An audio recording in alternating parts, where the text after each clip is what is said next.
জয়গুরু বন্ধুরা, এই দেখো কালকের দুধ ছিল, দুধটা ছানা হয়ে গেছে। তো এটা দিয়ে আজকে আলু দিয়ে আর ঝিঙ্গা দিয়ে একটু পনির তরকারি রান্না করব। তো আগে ছানাটাকে আগে ছাঁকনি দিয়ে ছেঁকে নিয়েছি। এখন এর ভিতরে দেবো হলুদ গুঁড়ো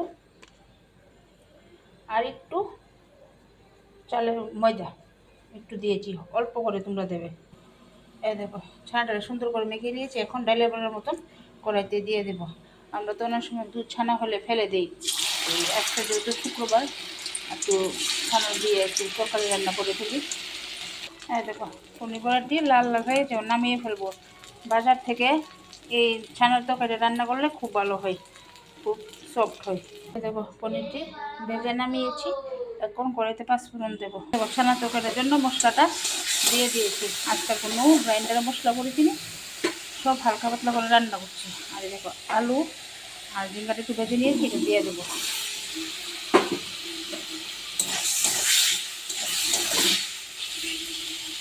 দেখো আমার আলুগুলো ভাজা হয়ে গিয়েছে, এখন ডিম দিয়ে দেবো। দেখো তরকারিটা হয়ে গেছে, এখন পনিরটি দিয়ে দেবো।